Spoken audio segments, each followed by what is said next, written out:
Well, it is Casual Friday, Rob. So, which side are you sitting on? You're sitting over there. What do you think, folks? Rob has prepared a wonderful live stream for all of you, and we are going to. Are you frozen over there, Rob? Can you see me? There, you're moving. You're moving. Yeah, you were frozen for just a second there, but guys, Rob has set up a very nice Casual Friday live stream where we are going to kind of dig into some of these the Blue 28 RINO Republicans who voted against the Second Amendment Preservation Act, and we're gonna just interact with the comments. We're gonna provide live unfiltered commentary on them. We didn't prepare for this. All we did was threw them all into our program here, and we're going to live stream right through them and offer you our most critical, disjointed, off the cuff, knee jerk, whatever you want to call them, reactions to them. This is you guys are in for a treat today. So I hope you guys will stay tuned because you guys are going to love this stream. I'm just telling you right now. And before we get going too far, Rob, I want you to stand up just a little bit so people can see the message on your shirt in its entirety. I want everybody to know this, that what his shirt says is absolutely true. They are 100%. All right. So now you know. They're definitely not straight. They're not straight. They're a bunch of dog killing, crooked, you know what I'm talking about. So, all right, Rob, let's just jump right into it here. We'll probably end up what? We'll probably use Rodney Creech as the first example again. Yeah. This guy. Let's talk about Rodney first. And for those of you guys who just don't know, who this guy is or what he looks like, here's what he looks like right here. Let me pull this up here. There's Rodney. Nice.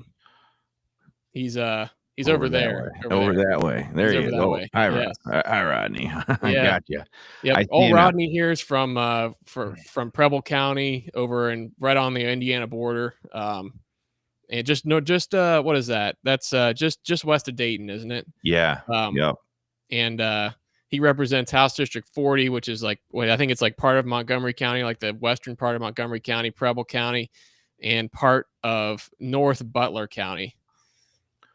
In other words, gun country. Gun country, that's correct. I mean, right? So, yeah, he likes to brag in our comments that he won, like, what was it, Chris? Like 73% of the vote or something like that. 70-something% of the vote. So you know it's God's country, it's gun country out there. Yeah, that's before you took in the most anti-gun vote of your entire career. So anyway, let's just jump into some comments. Rob, what do you got from him? The first one I want to talk about is this one right here. Let me get this one here. Yeah, let's just dive right into this one, Chris, because the way I read this, we've got a guy here who's dropping a lot of truth bombs in here, and then Rodney just comes right in and tries to slap this guy down very stupidly, by the way. Very dumb. Look what Jesse Lawson says there. He says, I got to say on this, it would have been better to strike while the iron is hot, pass the bill, and then go back and amend it if there is really something that interferes with law enforcement. In other words, what Jesse is saying there, in my opinion, is exactly what these legislators do all of the time.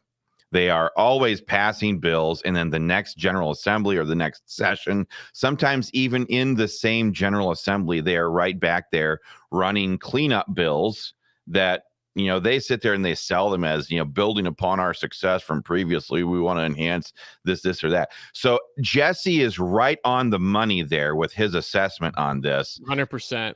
And that's even if there was any inner problems with the law enforcement. So jump down into what Rodney says there. He's like? Yeah, so it looks like he's saying to all this beautiful stuff that Jesse was just saying, Rodney Creech says, there's no reason to rush a bill like this. What? Why wouldn't you want to pass a bill like this? And it's so easy for silly old Rodney, to sit there right now and say this because Trump has been elected now. But this bill has been in the General Assembly, like we've talked about before, since 2021, less than a month after Joe Biden slithered into the White House. So, I mean, what a dumb thing to say, that there's no reason to rush. You sit on your ivory tower now, but you had zero proof or guarantee that we would be in the situation that we're in right now. I mean, am I way off the mark on that? No, I mean, well, why rush a bill like this?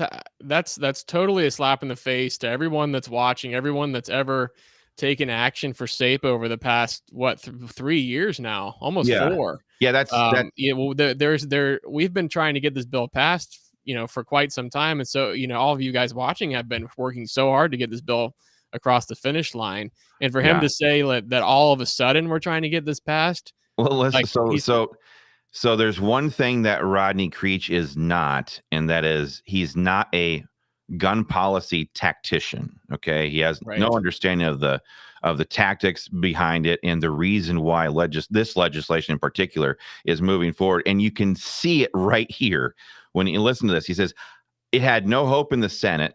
Well, first of all, that's a lie. And now Yes. now it will never know what the Senate was because you killed it, Rodney. You and your 28, 27 other fake Republicans voted to kill it. But he says it had no hope in the Senate and was being rushed through the House. It passed out of committee over a year ago. But listen to this. This is the part of the point I'm trying to make. He says, we have a Republican president taking the reins soon with a majority in the U.S. House and U.S. Senate. What's the rush? He asks.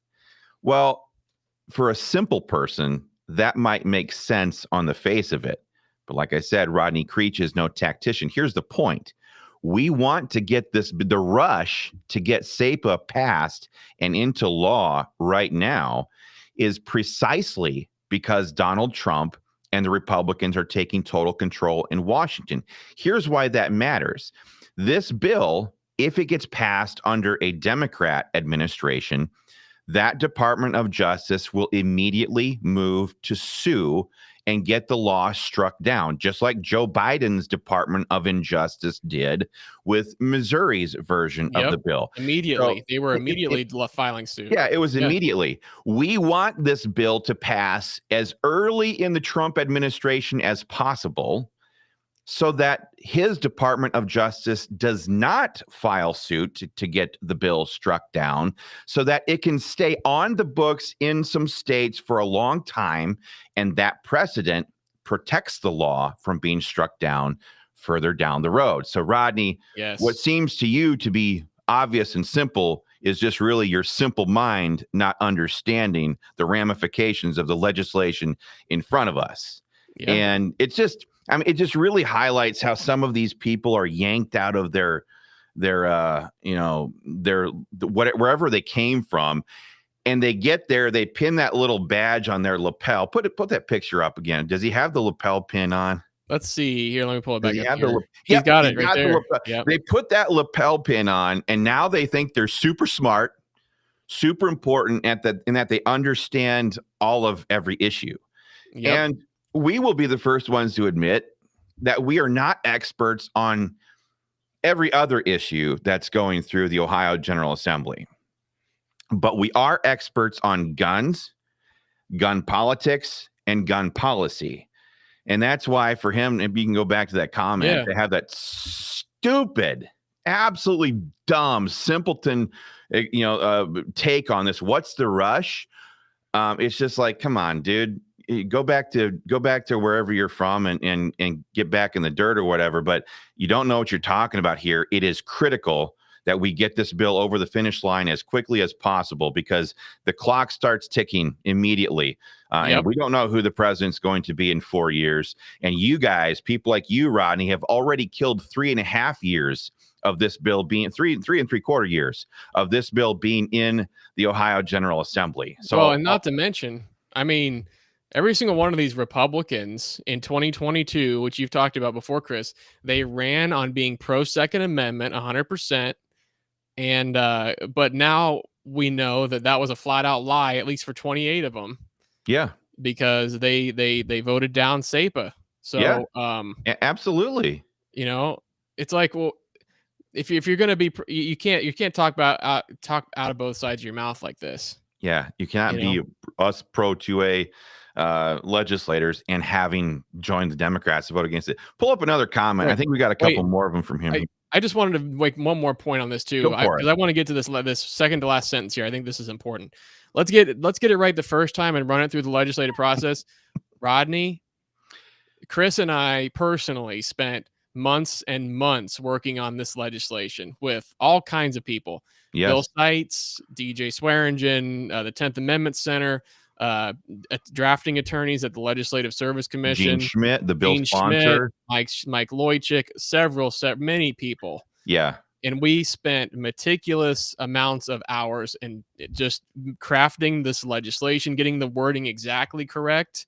And And the whole bill was updated to yes, reflect the opinions of the opinion that struck it down or put a pause on it anyway in Missouri. We had the legislators who worked on the Missouri bill worked with us to perfect this language to ward off problems for future federal court challenges. I mean, this for him. So for Rodney Creech, Mr. Lapel guy, to sit there, great point, Rob. This is a great point for him to sit there and say, "Let's get it right."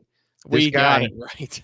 We nailed it. This bill is perfect. And what's more, everything that he's raised as an objection has been proven to be an outright either lie or just a total miscomprehension of the facts here. Right. So, And we were in discussions, you and me, Chris, that and maybe Rodney just doesn't know this because he just doesn't, or maybe he's not smart enough or hasn't asked the right questions. But yeah, we were in discussions with people like Bill Seitz and some members of the law enforcement groups that are fighting us right now, and put in language in the bill that we have did. that you have used, to dispel their concerns right now, to dissuade their concerns back in, but they still are using these stupid talking points that have already been addressed. So Yeah.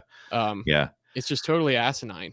Yeah, and one of the biggest things that you see throughout all of his comments, and we can move on to the next one. People Yeah. can start reading it while I make Yep. this point. Yep, here it But is right here. one of the things that is just jumps right out at you about Rodney in particular. I mean, you don't even see this with all the rest of them because none of the rest of them haven't been so deliberate in trying to push out this false narrative that they're actually pro-gun. But you never see him be upfront and forthright or honest about the federal money that is tied with blocking SAPA. Yep. Like the state of Ohio has brought in over 220 documented federal monies, $220 million in federal joint equitable sharing program dollars up to 2019. I don't have any data past 2019 to now. It's very likely north of $300 million that Ohio law enforcement gets from these federal joint task forces. And at some point down the road, if gun control gets enacted, that is when a massive amount of federal money would follow with these joint task forces for Ohio law enforcement to partner with the feds. That is what these law enforcement associations are fighting so hard to protect, is that future treasure trove of tax dollars that, by the way, these law enforcement groups and departments don't have to account for to their tax base, to their voters. And they can spend it however they want, right? Yeah, exactly. It's total discretionary funding. They get to go out and buy whatever the heck they want, and they don't have to justify it to their voters. And you never, ever see Rodney be forthright and honest about that. I mean, that dishonesty by Rodney Creech right there says so much about his character. Right. So anyway, Speaking of dishonesty, I'll just mention this really quick. I think Rodney's been in messaging people back and forth online too, and people have been asking him too, like, "Hey, Rodney, you say that 10 words need fixed. What needs fixed?" And guess what? He hasn't responded to a single one of those comments. Right. He has not said a single word as to what exactly needs done to fix the bill. Supposedly fix the bill. Because he can't. Exactly. He can't. He's being told by the gun control organizations that he's become friends with. He's friends now with Michael Weinman and Lou Tobin and these guys, the Buckeye State Sheriff's Association's lobbyists. He's friends with all these guys now. They're telling him that this is the case. So he's turning around, he's parroting that talking point right back to people, but he can't ever put up. So, I mean, anyway, what's this comment here? Yeah. So let's say he says right here, the bill needs work and it was dead in the Senate. Well, we'll never know that for sure, Rodney, because people Who like you and 27 of your buddies voted not to send it there. See, this is the same tactician who says that there's no reason to pass it now because Trump is in office, when Yeah, precisely because Trump is in office is why we need to pass it now. So that same yeah, kind of tactical strategy mind is the one sitting there with and coming up with this assessment that the bill needs work and that it was dead in the Senate. I'm sorry, but he was elected to be a state representative and do things in the House of Representatives, not worry about the Senate. I mean, exactly. that's Let the just Senate worry about what's in the Senate. and look at the logic there. And I think we've seen this. We will see this with other legislators, but the logic there is, I voted no on the Second Amendment Preservation Act to kill that to kill that bill, to kill that policy because it was dead in the Senate. Like, Right. I What? killed it It's a double because it was negative. going to be dead over there already. I Right. took Yeah. a gun control vote because they weren't going to pass that gun rights bill over there in that other Right. chamber. And speaking of a gun control vote, listen to this. The sky isn't falling, and I'm not making a bad vote because of a false alarm. He's literally saying right here, and this is something that just dawned on me. He's saying that by voting against your Second Amendment rights, that he basically saying he casted a good vote when he Yeah, voted against your gun rights. right. That's Yeah. terrible. You need to trust me. I You need wear to the trust me. lapel pin. Yeah, look at it again, folks. Here, look at this powerful lapel pin. It I commands wear the respect. lapel pin. You That's got to right. trust me. I mean, Right. that's just so, it's so ridiculous. Once the bill is fixed, I will vote yes. Okay. Again, he's never shown anything that needs to be fixed. Anything he's ever put out that's as an excuse. We've already done videos explaining how all he had to do was read the bill, Exactly. and he would have known that there's nothing wrong with it. Well, What other comments we yeah, got here? so this is actually a really good segue because I'm going to get into some specific problems that he's had with this legislation. Take a look at this, folks. Pulling it up here. So this is a thread here where, let's see, Rodney's responding to somebody who's talking about This Rick Wiley says, what are yeah, the 10 words that need added? yeah. So this was like the only comment I've ever seen where he's addressed this. He didn't even mention specifics. He just says this, look, I Right. don't like the $25,000 fines, which, mind you, was actually less than the current version of House Bill 51 that was sitting in committee.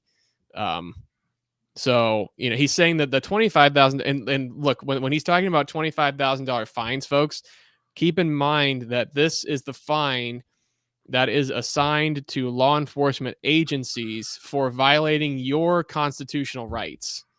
Right. So, in other words, he doesn't want, so the original SAPA was at 50,000, which Rick Yes. Wiley is referring to there. Yeah. The amendment that was offered on the floor by DJ Swearingen actually lowered that down to 25,000. And Rodney Creech is sitting there saying that he doesn't like the fines, the penalty. Right. He doesn't want there to be a penalty for a department violating your Second Amendment freedoms, folks. Without a penalty, the law is pointless. Exactly. It's pointless. So he wants to pass a pointless bill. He wants to pass a totally meaningless How dumb bill. is that? And Rick correctly states that it would seem that these two provisions are what's necessary to enforce the bill. Otherwise, it would seem a useless piece of paper. Ding, ding, ding. Boom. Nailed it right there, Rick. Boom. Rick Wiley nailed it. Yeah, you nailed it, buddy. Look what, another thing that's jumping out of me as I look through. Whoever Rick is, smart dude. Yeah. He says, what are the 10 words that need added? And Rodney Creech comes in and says, the bill sponsors need to be working with us that support the 2A. Well, you don't, Rodney. You voted against it. But he's like, so the question is, what are the 10 words that need added? It's an easy fix per liter sites. So let's fix it and vote it. Well, what is it? Exactly. What is it? Put up or shut up, buddy. Yeah. Mr. Lapel guy? Lapel pin? I mean, yeah. And then Rick even comes back. What needs fixed? He doubles down. Yeah. Two things, actually. I don't like the fines. I don't like there being penalties, but more importantly, the interjurisdictional task force cooperation between local agencies and federal. That's all addressed in the bill, right? Which Rodney didn't read. Yes. And literally the only interjurisdictional task force that SAPA would stop immediately is interjurisdictional task forces for the purpose of enforcing federal gun laws like the National Firearms Act, the Gun Control Act of 1936, all these unconstitutional ATF rules, regulations, orders. Those are That's the it. only That is ones. it. Those are the only ones that are affected by this law. And then, but they say it as if all of them are going to be affected by this. Right, That's which is simply totally a not true. canard. The drug task forces, the deportation task forces that Trump is going to be That's the most starting up. ridiculous one I've heard, by the way. Yeah, I know. Right. There's nothing in the bill that prohibits that kind of stuff. We support that 100%. Human trafficking, drug task forces, none of that stuff is affected. And even we put in there that if they are in the process of, if Ohio law enforcement is part of one of these joint task forces that's enforcing federal drug laws, for example, if they find a gun in the process of that whole investigation or task force, they can still deal with that. Okay. Right. It's like laid out specifically in the legislation. Yeah. And we did that. But Rodney never read the bill. Exactly. Yep. Yep. Okay, so I think we've dissected this. Yeah, let's move on. Let's like, let's take a look at another comment that you're just gonna love. You're just gonna love this one, Chris. Take a look at this. No. What do we got? This I get to vote and you don't. Wow. This is what happened. This was on Twitter or X or whatever you want to call it, but I think this was in response to a video that we had put out. Listen to the condescension there. I mean, see, this is what these legislators try to do. They try to make it about me as an effort to get rid of the fact that they're dealing with all of our members. Yep. Right. So he's trying, I get to vote and you don't, Chris. Well, it's our members that I'm representing when I'm there at the State House. I'm not there representing myself. So I get to vote and you don't. What is that? Does that just rub you wrong, Rob? It rubs me wrong because I'm like, dude, if I had the opportunity to get a vote, to get a say, to be able to make floor motions, to be able to sponsor bills, amendments, like I would be doing every single thing I possibly could to move the needle for gun rights. Right. But this guy in this comment, you don't. In this comment back here, I think it was. Oh wait, no, it's a comment that we're going to get to, folks. But here, let me go back over here.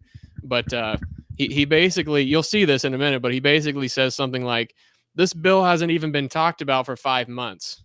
Oh yeah, well, why? We will get to that. Yeah, we will get to that. But can you believe that? I get to vote and you don't. Listen to this. He says, if you want the bill to pass, I would recommend you start working with us Republican 2A supporters.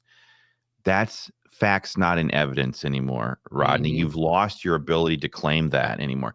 That also support our police. So he's claiming to be pro-gun and also supporting all the gun control organizations. I want to make that clear, and I feel like I'm redundant every time I talk about this, but it needs to be said over and over and over. When they refer to supporting our police, he's not talking about the rank and file police officers. He's talking about the associations that are sitting in his office lobbying him to vote no on SAPA. So we're talking about Michael Weinman from the FOP, Lou Tobin from the Prosecuting Attorneys Association, Hans von Eckertsberg from the Chiefs of Police Association, and I forget who the lobbyist is right now for the Buckeye State Sheriff's Association. It used to be his county sheriff, Mike Simpson, there from Preble County.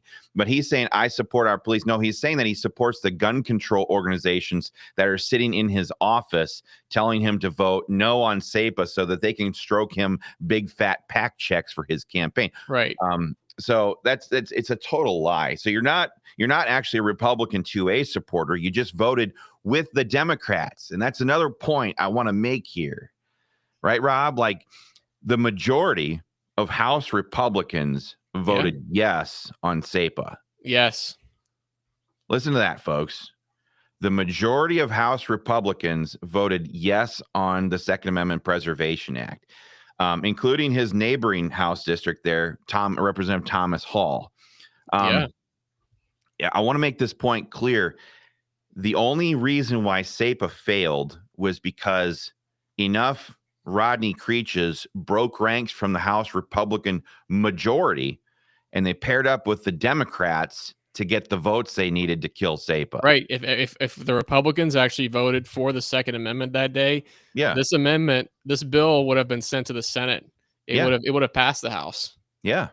It would have passed the House, and immediately the Senate would have had to deal with the fact that SAPA was in Senate Bill 58. They had options. They could have either put Senate Bill 58 language into another bill. They could have voted no on concurrence. It could have gone to conference committee, like they did with dozens and dozens of bills in the last 3 weeks of lame duck session. They've been doing that left and right for the past couple of weeks. Yeah.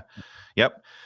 Okay, so you will find that most of the huge 2A supporters, you're not a huge 2A supporter, Rodney. No. You've wrecked your own reputation on that. You're no longer a huge 2A supporter.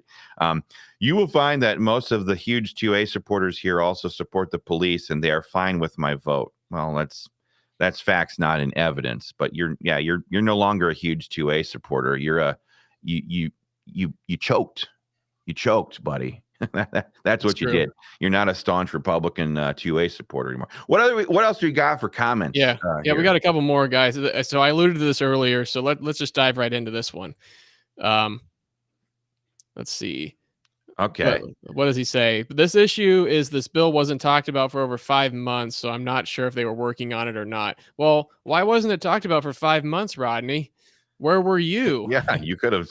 You even admitted talked about it if you're a huge pro 2A supporter. That's right. You admitted yourself that you have a vote. Chris and all of OGO Nation doesn't have a vote.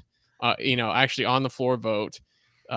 So you have a vote. What were you doing with that vote? What were you doing with those 5 months where you could have been, putting pressure on leadership? You could have been actually responding and looking at the emails and phone calls you were getting from your constituents constantly. Yeah. Probably by the hundreds to actually pass SAPA, get it out of committee, put it on the floor. But you just didn't. And we could even dissect this a little bit further. We could say, okay, well, what was 5 months ago? It's probably the middle of August. If I just look at the calendar, that's probably when it would have been. First of all, the emails from our membership demanding SAPA never stopped. Yes. Okay. That's been consistent for the last 3.5 years, almost 4 years now. They've never stopped. We want SAPA. He knows it. I know it. Everybody knows it. The whole state of Ohio knows it. That never stopped. But let's back up 5.5 months or 6 months, 5 months, he says, to August. Well, number one, he was on summer break taking a big old fat taxpayer funded vacation because the legislature was out of session. And right, so but he was still getting his taxpayer funded paychecks. Yeah. That's what Rodney Creech was doing. But that was also this. And so that's one factor. You got them not doing their jobs. But also, you've got the lead up to the elections going on right then. So we were doing massive voter mobilization programs. We were beating the heck out of Sherrod Brown. A bunch of these House Democrats that were trying to axe out pro-gun representatives. We were launching all of those campaigns into these targeted legislative districts. In addition to that, there was hardly any legislative session days on the calendar anyway for this to have been brought up.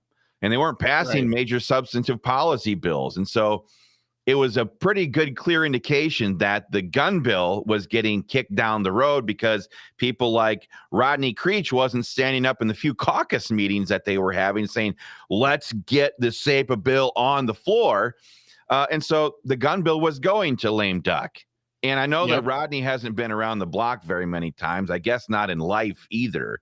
But historically, sadly, and before OGO ever came onto the scene, it's pretty frequently normal. It's pretty standard operating procedure for gun bills to be passed in lame duck. We don't like that.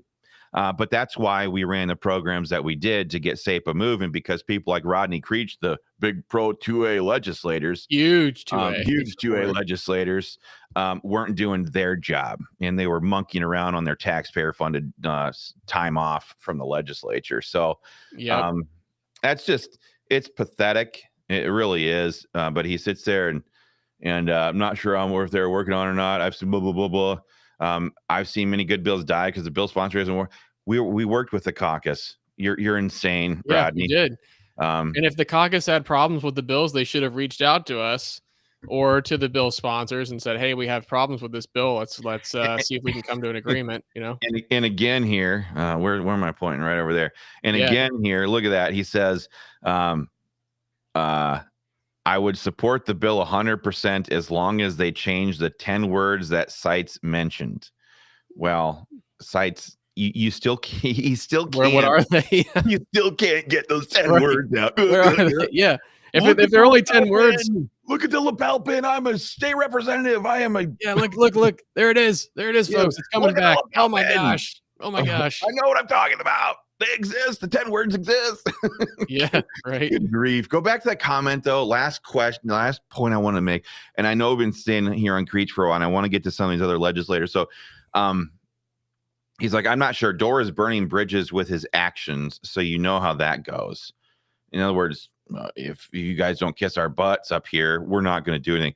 I'm not sure why he's on attack mode when he should be working with his pro 2A people to make the bill work. Why are we going on attack mode? Because you and 27 other rhinos voted against the Second Amendment. Right. What are we supposed to do? Sit here and clap and say, good job. You broke with the House Republican Majority Caucus and went over to the Democrats and voted against it. Come on, dude. And this is what you get with your membership with Ohio Gun Owners. Because, folks, if we were Buckeye Firearms Association or Jim Irvine or one of these choke artists over there, we would kiss their butts and we would blame this failure to pass SAPA on the Democrats. We would blame them exclusively. We would not hold any of these people accountable in any way, shape, or form. And when they got away with it, when they got away with voting for SAPA, people like Rodney Creech would be only emboldened to go against even more gun rights bills going down the road, as long as it suited his political career. That's why we take these political paddles to their backsides like we're doing right now, because people like him are sitting there saying that he's pro 2A when he objectively voted against the Second Amendment. And then he's saying that it's our obligation to water our bill down, destroy the bill by removing penalties from the bill, all to what? Just to make him feel better? Right. All to placate the gun control organizations in Ohio. I mean, get the hell out of here, dude. Yep. Your betas from your little neck of the woods over there might do that. Just actually, I know his district. There's no betas over there, just him. But that's not what we do. We don't come back and kiss the butts of people who stabbed us in the back. No way. He's not going to do that, bud. I know you like your lapel and everything, but anyway, what do we got? We got anything else from Creech here? Yeah, we got one or two more things here. Let's take a look at this. Oh, you guys are going to love this one. I trust the people I work every day. Well, first of all, that's not even a real sentence. I work every day much more than Dore. Who? The Democrats? Right. Yeah. You work with the Democrats so much. I think that they're just so used to voting with the Democrats now that maybe they just do like the Democrats more than gun owners. So the Hakeem Abdul-Jabbar, or whatever his name is, he's probably friends with him. I mean, he trusts him more than us. Ismail Muhammad. I mean, Allison Rousseau, the House Democrat minority leader, you trust her. The whole point is here, again, we focus on gun policy and gun politics exclusively. But he trusts any old idiot around him, like the gun control organization sitting in his office, telling him to vote no on this, than he does with the people who eat, sleep, and breathe this legislation. But more than that, I mean, in a place like Preble County, I'm sure that there are hundreds of people that have been emailing him, calling his office, demanding action on SAPA. Yeah. And yet for him to just say, I'm going to trust the people that are against every single gun rights bill in Columbus, I'm going to trust their word over what my constituents actually want. Yeah. That's the definition, folks, of representing the political class to your district as opposed to representing your district to the political class. Absolutely. You nailed it. And again, whoever Dale Baker is, he's like, Explain what needs changed in the bill. And I don't think he ever responded. Otherwise we would have included. He did not respond to this. Per leader sites, it's 10 an easy words. fix. Yeah, right. And that would have been it. Maroon. Oh my gosh. All right, next comment here. Yeah. Oh, you guys are gonna not believe. You guys are gonna be like, what the heck? So I know this is kind of hard to see, but Rodney here posted a comment, an image here, which looks like an email. It's because it is. I'm going to show it to you here in a second.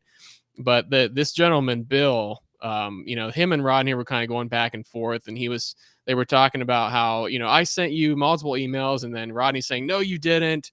And then what happened was then Rodney actually took this guy's email with all of his personal information in it and posted it for all the public to see. And we've done the he doxed him right on. He totally doxed this guy, guys. This guy is totally unhinged. Here, take a look at this. We went ahead and blurred this all out because we're not going to dox our own people here.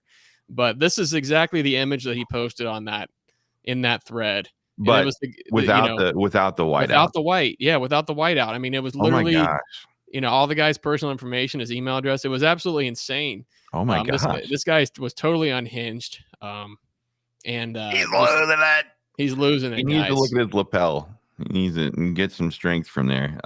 Take a look at that thing. Let the shininess of it just kind of like fill you over you, Rodney. Exactly. And maybe you'll get some of your bearings back. But that is insane. I cannot believe that a sitting state representative would dox somebody like that. Yeah, that's the first time I've ever seen that. I mean, it's one thing if you're like a hardcore right winger and you got the entire radical left mobilizing against you and they're doxing you and they got people out in front of your house like other Ohio legislators have had over the years. Yep. But that's not this. This is a guy who's asking Rodney, go back to that comment, who's asking Rodney for some like explanations here, and he freaking doxes him publicly and being a simp to sheriff. That's unbelievable. Like that's a great word, unhinged. Yeah, that's like losing it. All right, that's just crazy.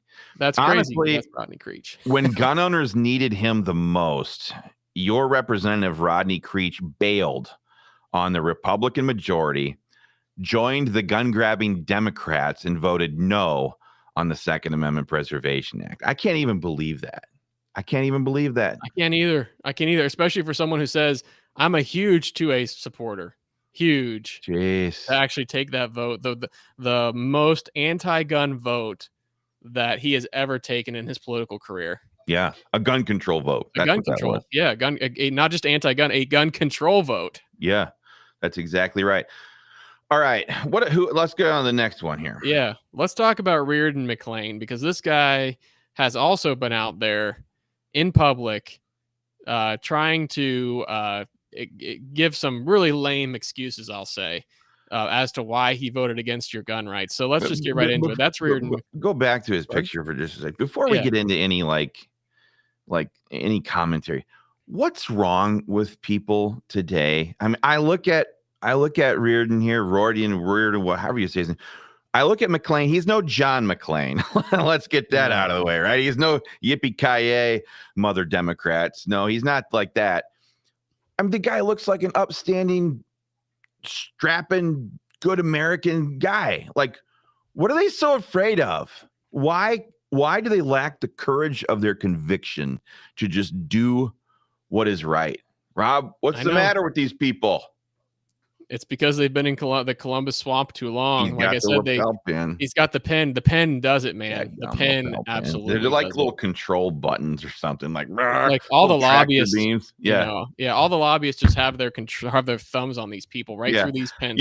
This is why we either wear, if we wear lapel pins, we either wear an M4, an AK, a Tommy gun, a Barrett 50, or my favorite, the brass knuckles. Yes. Because we're not going to be like, my goodness. Okay, let's get into some comments on Reardon McLean. Reardon.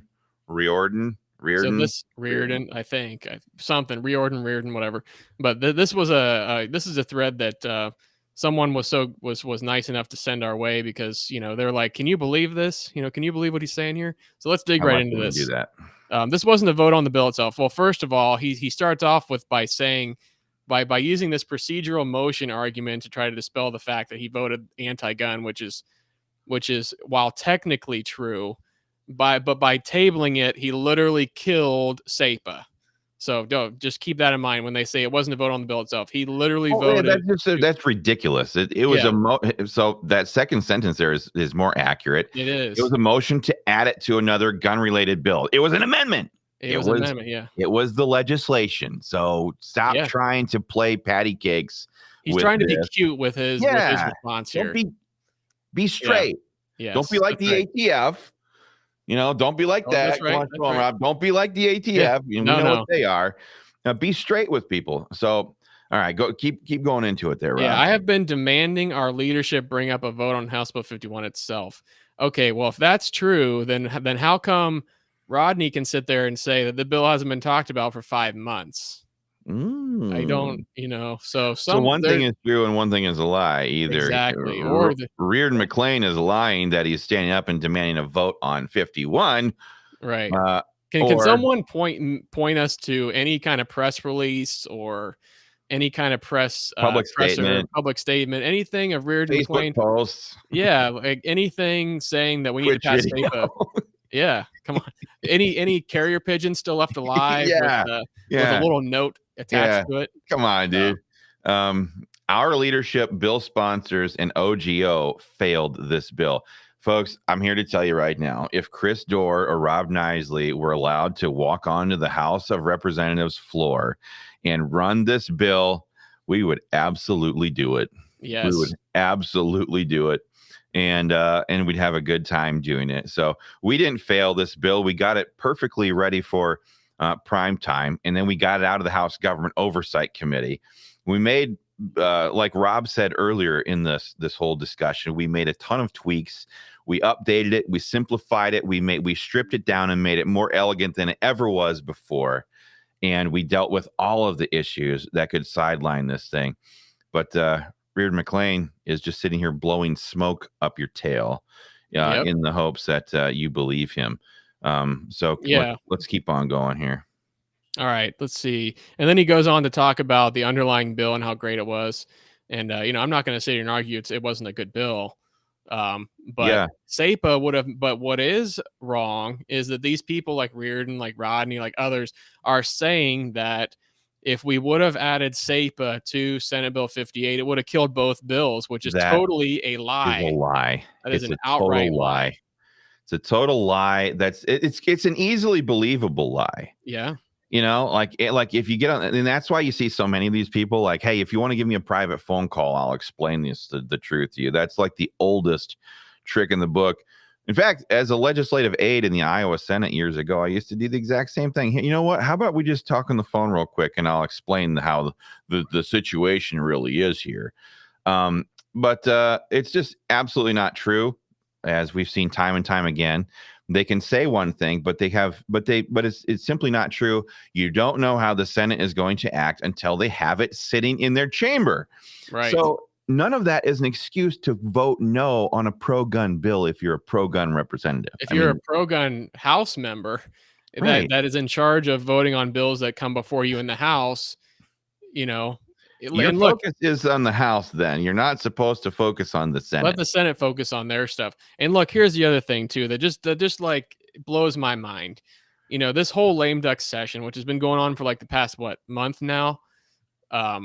These reps in the House have been slamming amendment after amendment into these Senate bills and just throwing them over to the Senate. Just like, here's our stuff. Here's everything we want to get done. Now you guys deal with it. They have been doing that for weeks, but apparently when it comes down to putting one of the most pro-gun bills in Ohio history into a Senate bill that was the perfect vehicle for it.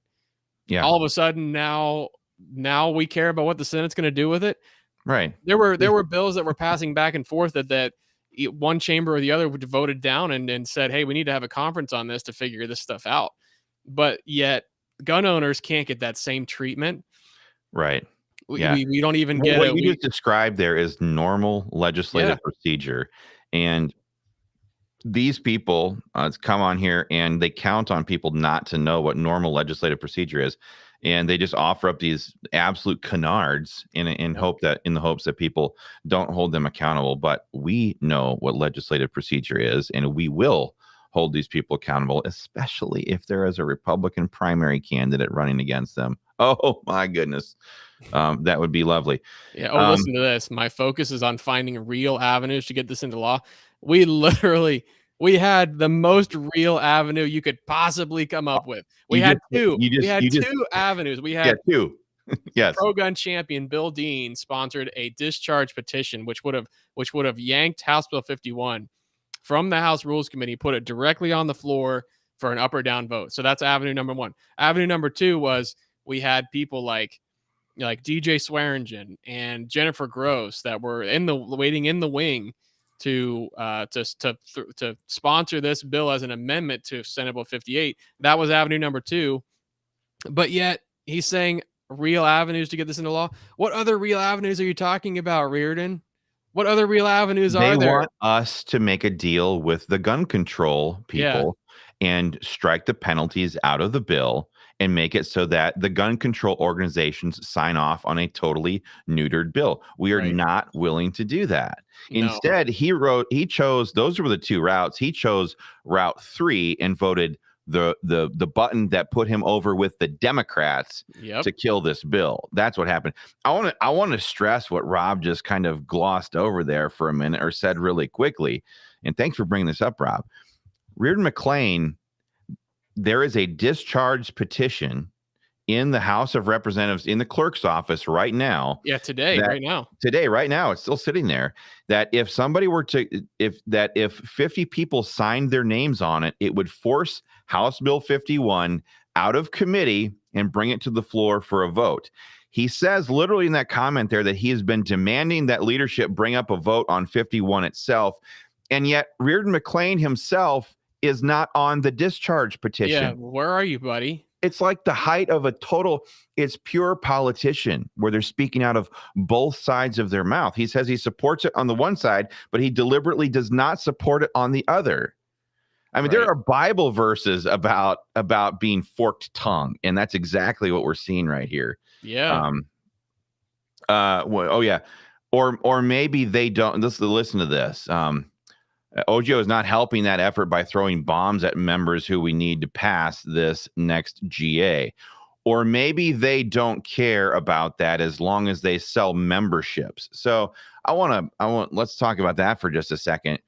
These people who hold fundraisers at the athletic club and all kinds of swank downtown Columbus event centers all the time, and their fundraisers aren't grassroots events, by the way. No. The fundraisers that they hold in Columbus are all lobbyist fundraisers. Yep. I've been to quite a few when I worked at the State House, so I know exactly who frequents these events. Yeah.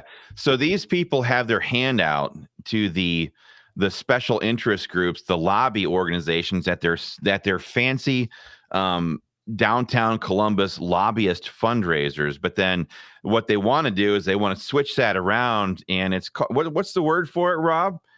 It's called projection, I think. Yeah, isn't that the word? Gaslighting, projection. Yeah, gaslighting, projection. It's where you project onto your opponent the thing that you yourself are guilty of. Yep. So we see this exactly right here when he says that maybe we don't really want this bill to pass, and that we just care about selling memberships. Well, I'm here to tell you guys the honest truth about this. If we wanted to sell memberships and just raise money as an organization, it would be far easier for us to sit here and blame Democrats than it is to say that our side is actually sharing the blame here. It's not more easy. I'll just tell you, it's more easy. It's easier for us to raise money attacking Democrats than it is attacking Republicans. It's just the way of the world. And people like Donald Trump attack Democrats for the most part because that's when they're raising money. Right. Okay. So for him to sit here and throw that in there, oh, maybe they don't want this bill to pass so that they can just keep raising money. If they would pass SAPA, guess what? We can't raise money off of SAPA anymore. It's true. I mean, ding, ding, ding. Come on, man. It's the lapel. It's the lapel pin, dude. It's screwing them all up. If that's true, why were we fighting so hard to get it passed then? Yeah. You know? Right, exactly. We would have just said, "Oh shucks, we'll just have to try again next year." You know, the whole time. Just the ridiculousness of that. They're the ones who voted no on SAPA, but they turn around and accuse us of not wanting to pass Right. SAPA. That's like textbook projection right there. Absolutely, it is. Yeah. Absolutely, it is. Gaslighting us. They're gaslighting you right now. Exactly. So when gun owners, I want to be clear about this. Let's pop the picture of him up. Yeah, there he is right here, folks. Look at that. Look at that shiny pen. Yeah. That big shiny pen. When gun owners needed him the most, Representative Reardon McClain bailed on the Republican majority of House members, joined the gun-grabbing Democrats, and voted no on the Second Amendment Preservation Act. I want that to be very clear for people to understand. Okay, who do we got up next? All right, so let's talk about this guy right here. Okay, Roy Klopfenstein. So I noticed he doesn't have his legislator lapel pin on. He's got a little American flag here. So let's try to get better out of Roy here, okay? Yeah.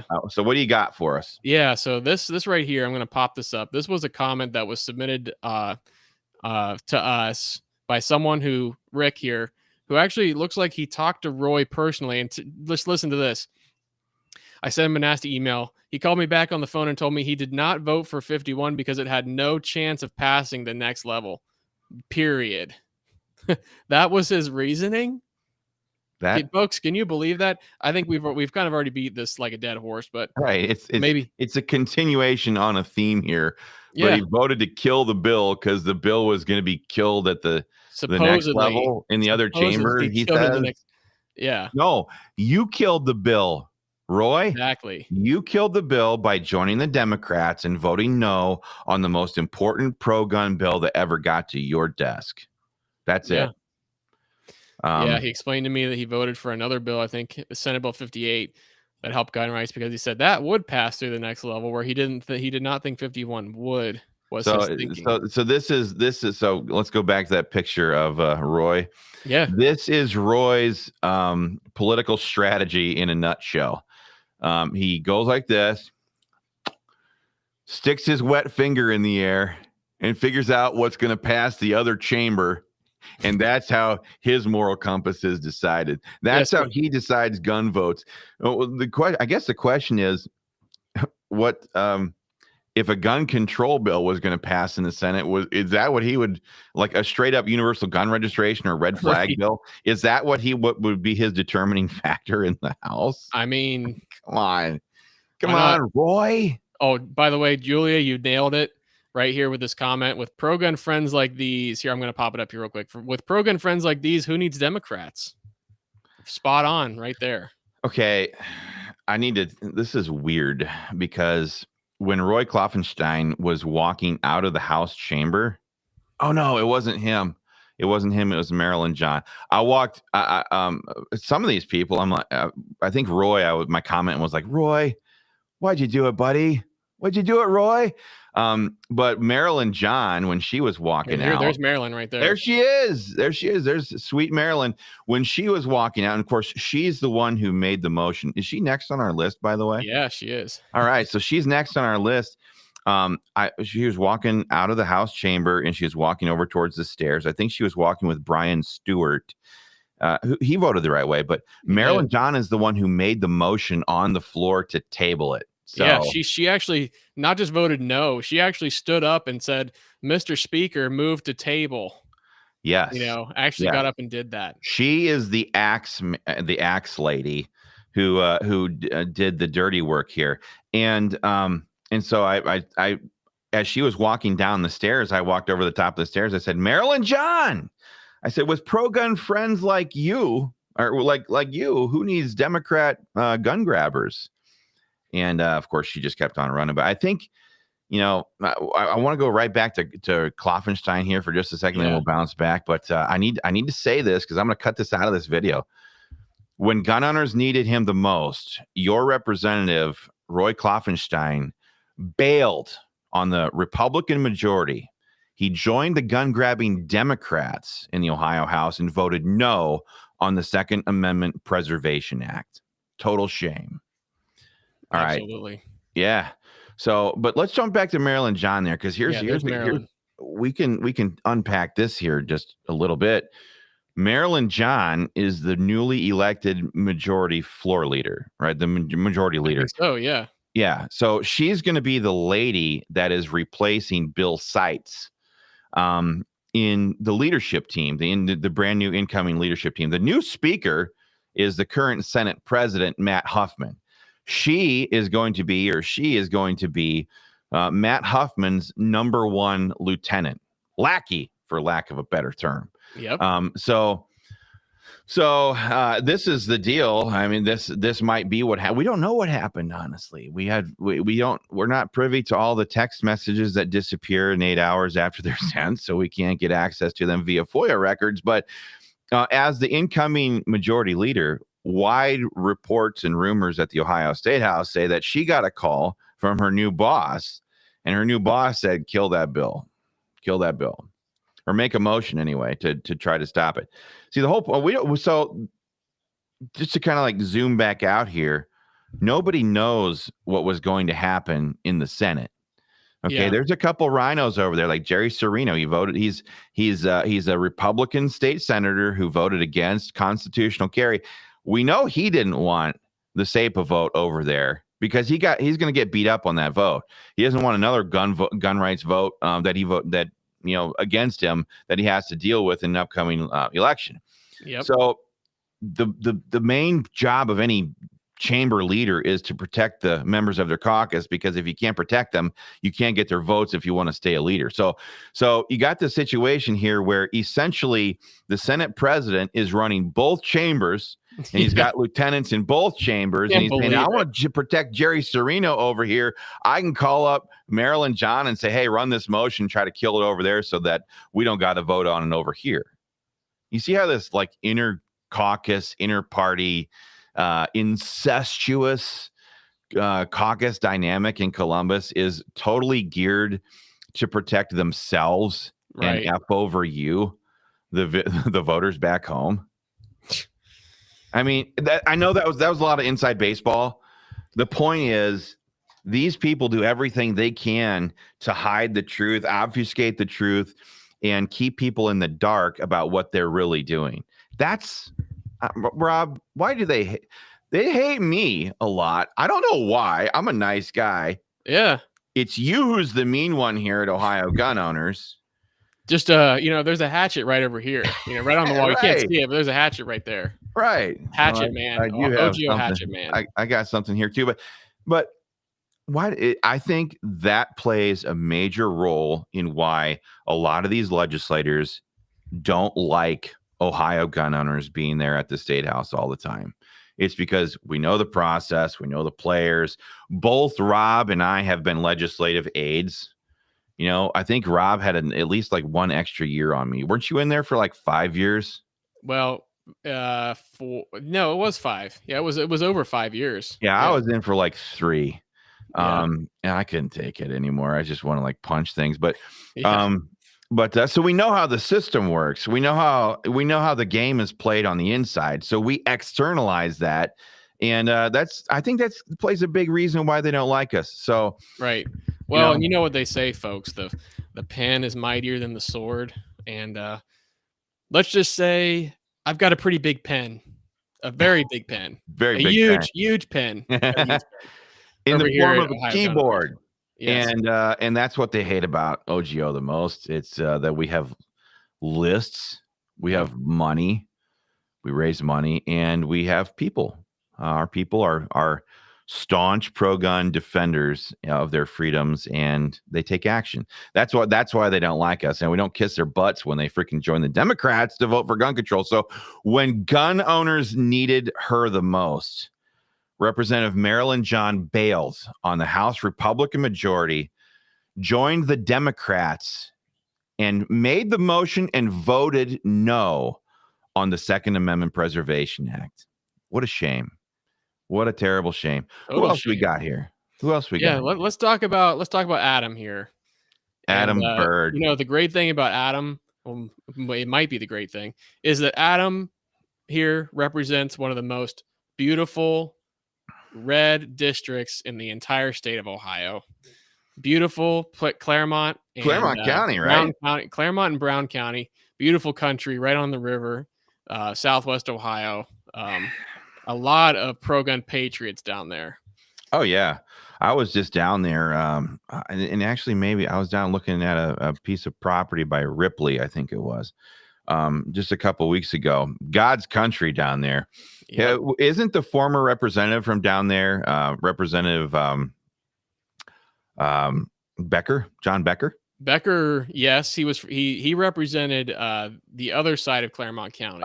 Okay. I think Adam here followed up after, what was his name? Doug Green. Remember that guy? Doug Green. That's right. Yeah. That is right. Doug Green. Yeah. Yep. Another guy. It's just like, okay, now that I'm focused on this guy is a man of faith. He's got an American cross lapel pin. I mean, you're like super patriot when you're doing that stuff, right? Like you got God and country right there on your lapel. But then why do you vote against God and country by joining the Democrats? Like, right. I can't. I don't understand it. I don't. What's up with that? I don't get it. He looks confused. Yeah, I think he is confused. Yeah. Maybe he's another one of these guys that just likes to put his finger up in the air and say, yeah, what ways that I'm so confused. I need help. So I'm just going to put my finger up and just see which way the wind's blowing here. Yeah.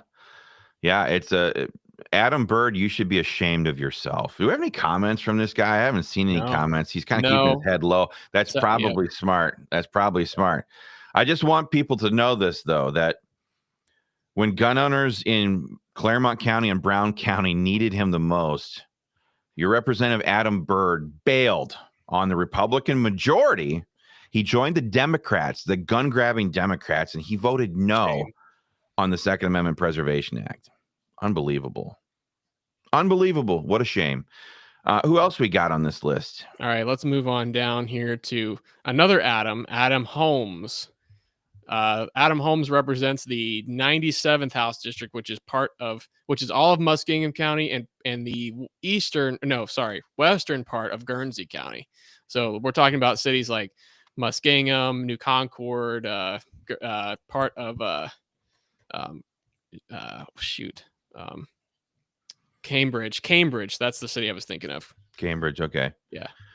I wonder if the Ohio Triple Nickel is in his district. The State Route 555 is an awesome motorcycling road. It's like it's one of the best motorcycling roads in Ohio, and I think it's over in that area south of Zanesville, maybe. Anyway, God's country out there. I mean, you want to talk about some gun owners who would be absolutely opposed to the feds trying to do gun confiscation task forces. It's Adam Holmes's district, plain and simple. But it's just a tragedy. And folks, just so you know, we're going to cut some of this. We're going to cut some of this video apart. So I'm just going to say it again here right now.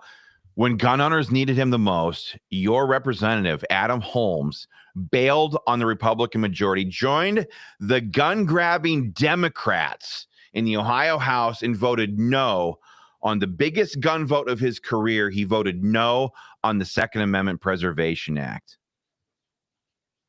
Unbelievable. Shame. Totally unbelievable. I want to flash one. Speaking of Adam Holmes, before we move on, I want to flash this up here really quick. I just grabbed this just now. This is a text message that was sent by Adam Holmes to a member of ours who just happened to share this with us. What's wrong with the Second Amendment Preservation Act? And this is Adam Holmes speaking here. Prevents local law enforcement from cooperating with the feds on drug importing busts where weapons are involved. Total lie. All of our sheriffs, get this, folks. Adam Holmes' sheriff is Sheriff Matt Lutz. Where is he? Oh my God! Where is he? Matt Lutz. Here's Matt Lutz. County Sheriff. Yeah. Matt Lutz right there testifying against constitutional carry in committee. That's this guy's sheriff. Where is he? Right here. That's Adam Holmes' sheriff. So when he says all our sheriffs oppose the bill, he's talking about this guy right here who has already opposed gun rights in Columbus. Massive gun rights wins he opposed. Yeah. So that's what is like the thing I despise the most about all of this is that these political law enforcement associations drag in these corrupt law enforcement officers from all over the state, and they drag them in there wearing their taxpayer-funded uniforms, their in taxpayer-funded cars and gas and all these different things. Yep. They haul them in there, and then they pretend that they speak for all of law enforcement. Meanwhile, as an organization on the backside, we have the rank and file as members of our organization. And if I had a dollar for every time I've had a conversation with a state trooper, several of them at the Ohio State House, or other law enforcement officers across the state who say, yeah, the only reason why I keep paying my FOP dues or my whatever dues is because if I don't, they'll use that against me and I won't get a promotion. So the whole system is politicized. That's the sad reality of it. And so they join Ohio gun owners because we actually fight for the rights that they believe in. And the associations that are supposed to represent them have long since sold them out. Yep. So there's Adam Holmes saying that law enforcement is against it when the law enforcement officer that he's literally quoting, Matt Lutz, is the Buckeye State Sheriff's Association lobbyist who was there testifying with Bloomberg's Red Shirt Radical Line Commie Mommy Brigade against constitutional carry. Yeah, it would really help the drug runners. Wow, what a lying piece of you know what. You're just a damn liar, Holmes. Yep. So let's go on to the next one. Yep. Let's talk about Andrea here. Andrea White. Andrea White. She's from the east side of Montgomery County, I think. Yes, she is. Yep. So, we've had a lot of history. See, this is another reason why they don't like us, Rob, is because we have long-term memories. We remember the things that they did against us at some point back down the road. Right. And Andrea White, for example, was the vice chair of, what was it, government oversight at the time? Government oversight, yep. The government oversight committee that we were hammering on to prevent, or was it federalism? It was government oversight. No, yeah, it was government oversight. We were hammering on that committee to stop them from watering down constitutional carry. And as the vice chair, she was the person who was going to run the amendment to strike the portion of constitutional carry where we were fixing Ohio law and changing Ohio from a concealed handgun license to a concealed weapons license. Yep. She was the one who was sitting in the vice chair position, and we had to hammer the heck out of her in her district.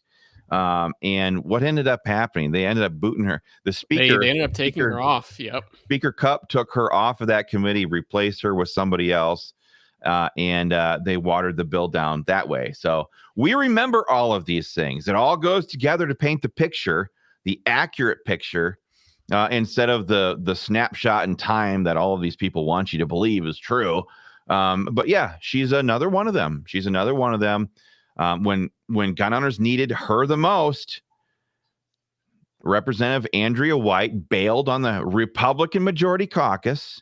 She joined the gun-grabbing Democrats and voted no on the biggest gun vote of her career. She voted no on the Second Amendment Preservation Act. It was a total shame, and she should apologize to voters in her district for it. That's Absolutely. the truth. Absolutely. And guess what? She didn't win by much. Yeah, my goodness, she's got to be termed out here shortly. Does she have one more reelect coming up, or she? I'll have to look into that. Yeah, I don't know. It's not important for this conversation. Right. She's definitely in there for the next 2 years. Yes. But who else we got? Let's churn and burn through them here for a couple of minutes. Yeah. So next up, we got Bill Romer from Summit County. Bill. Come on, Bill. Why'd you do it, Bill? We're going to record this again right now. When gun owners needed him the most, Bill Romer, your state representative, Bill Romer, bailed on the House Republican majority. He joined the gun-grabbing Democrats, and he voted no on the biggest gun bill of his career. He voted no on the Second Amendment Preservation Act. Unbelievable. He should apologize to gun voters. That's Bill Romer. I just like you think about Bill Romer. What were you doing? Right. Are you so afraid? What I can't stand about people like this is how timid are you that you get buffaloed around by little tin horns? You ever think about that, Rob? Yeah. You ever think about how weak most of these people are? They're so weak that they just fold up like a cheap suit, like you like to say. Fold up like a cheap suit. When things get too hot, the pressure is too much, they fold time and time again. It's almost like legislative leadership and these people who want political power in Ohio. It's almost like they go out and recruit very weak people for these positions just so that they can keep total control over them. Absolutely. Yeah. Absolutely. 'Cause I guarantee a guy like Agree. Bill Romer here, he can't raise any money.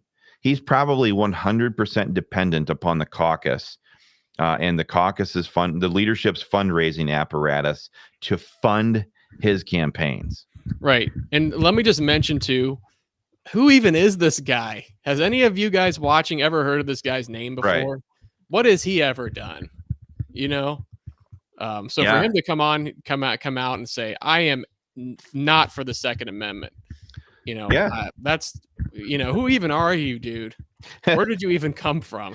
That's actually a really good point, because sometimes when we're looking through these lists of legislators, we're like, okay, these are Republicans, and I'm like who is this guy? Yeah, Like I never even Dave- heard your name before. What is it, like dude. Dave Dobos, right? Like, Yeah, isn't Dobos, yeah. yeah, Dobos? He's like termed out now, right? He's on his way well, out. he decided not to run for re-election. Okay, but it's like, wait, you've been existing here at the State House in this world. What have you done? Right. What did you do for anybody? Like, were you literally here for the state paycheck and the retirement and the pension? I think the answer is for a lot of these people, yes. Don't Yeah. you? Yeah, I agree. I think there's a lot of truth to that. You know, a lot of these people, like Bill, like others, like Dave, you know, they just want to do the bare minimum. They don't want to make anybody upset because they want that paycheck. They want that pension to get funded. By the way, their pensions are fully vested after 5 years. So just keep that in mind. That's 3 terms. They got to 3 terms hit in the that House. 5 mark, and then They got to hit that 5-year mark, then it's and then they're vested. You know, they want that pension. They want those checks coming in, and they're not going to let anything get in the way of that. So, oh yeah, rock the boat. I've only Yeah. been here 2 years. I got to get 3 more years. I gotta get before 3 I can more get in. Yeah. Controversial leadership might run a primary opponent against me. Yep. I'll lose my insurance, but don't you know my wife needs that insurance? And that's Yep. like the kind of broken people that they recruit into some of these positions up here. It's Totally just, dependent on their jobs. Yeah. On their jobs to represent the political class back to you, and that's exactly what they're doing. Yeah, it's true. Next on the list here, we got Bill Seitz. He is the majority floor leader that we've been dealing with now for, like, it seems an eternity. Ohio has term limits, Yep. right? Yes. And yet Bill Seitz has been in what, since 2004, I believe, Yeah, or 2002, something like that. Over 20 years in state politics. Yeah. So he just bounces from chamber to chamber. But I don't even hate Bill as much as, well, I don't hate anybody, quite frankly, but I don't even not like Bill as much as I used to, because Bill is the one who, in the House Government Oversight Committee last December, pointed out to the FOP in committee when we were trying to get SAPA out of committee. He's like, well, what fixes have you guys brought to the table to try to fix this bill? Yeah, that was beautiful. Yeah, and they're like, well, no, we haven't. He's like, well, you're not interested in fixing anything. And meanwhile, we had worked with Bill Seitz on language to get the bill ready for prime time, and we'd made some adjustments. He's brought some stuff to us.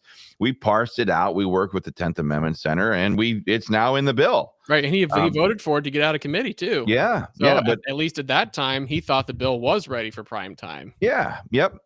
And then, hey, his old friendships amongst the political establishment run deep.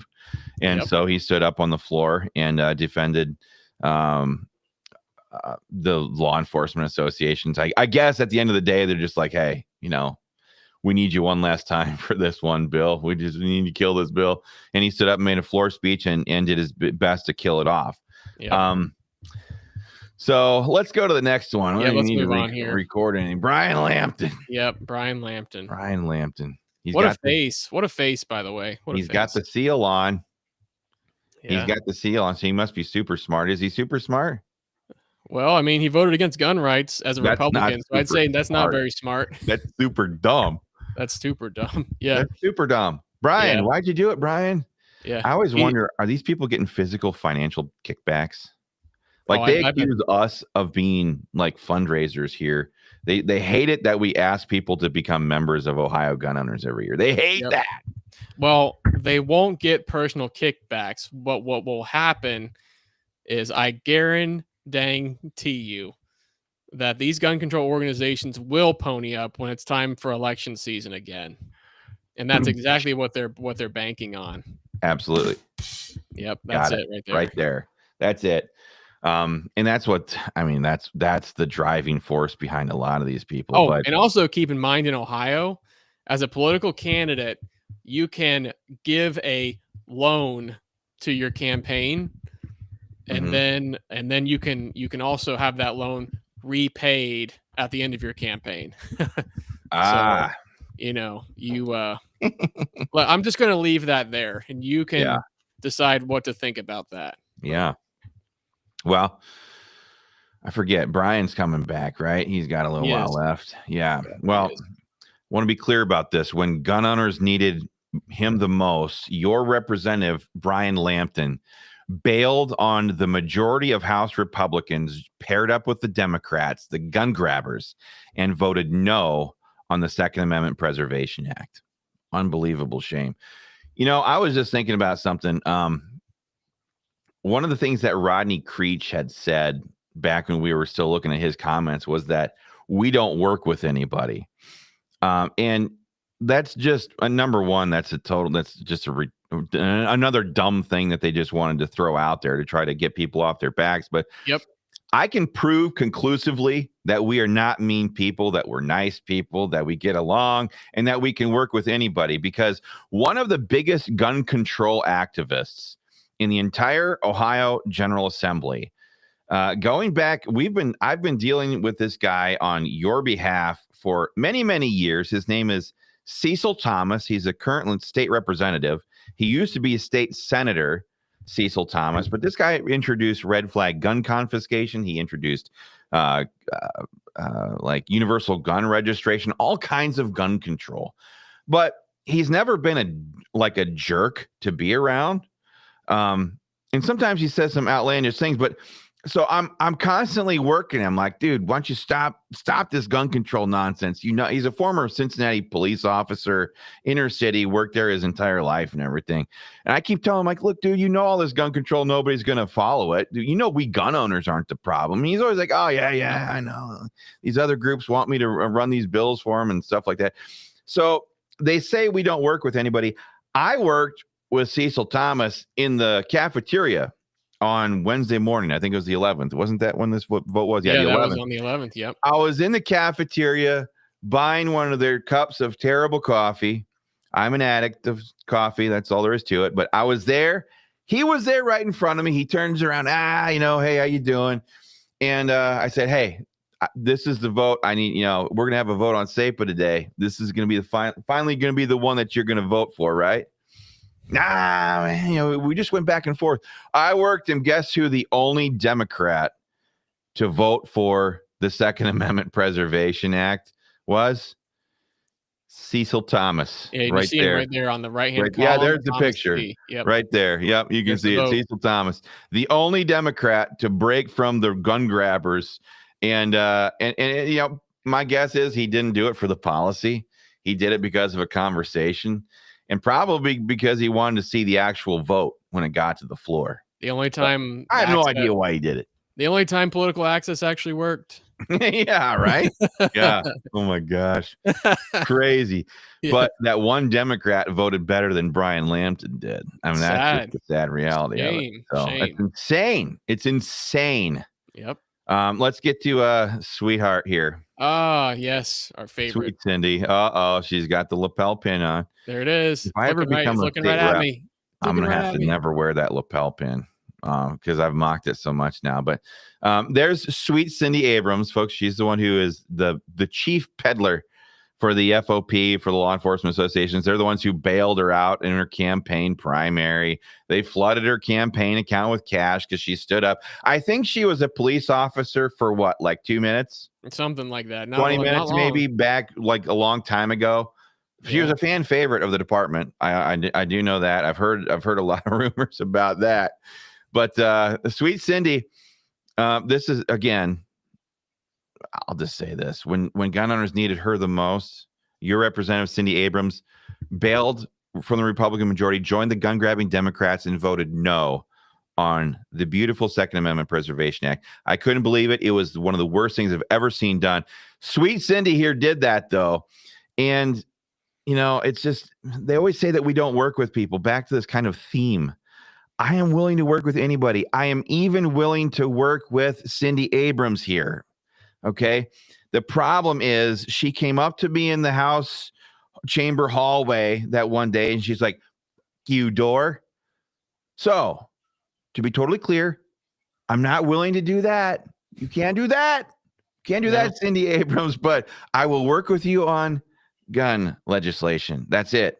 I will not work with you on selling people out and hauling water for the gun control organizations that you do represent. Not willing to do that, but that's Cindy Abrams. Such a. I mean, she's the Karen. She's the quintessential Karen, isn't she, Rob? Oh, 100%. Yeah. Yeah.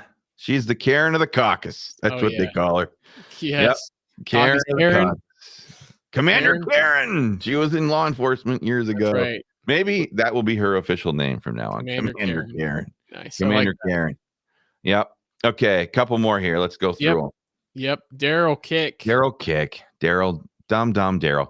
He's got the lapel pin on. Here's something about Daryl, folks. I want you to know this. Daryl Kick is term limited out. He's now officially not a state representative anymore. But he was telling me a couple months ago, he's like, "Chris, I have never taken a bad vote on guns, and I'm going to keep it that way." And right here at the very end, Daryl Kick humiliated himself. He spat all over his House career as a state representative and one of his final acts as a state legislator. This is when you can really get to see the measure of a person when they've been term limited, when they're not coming back. That's when they get to vote how they really believed the entire time.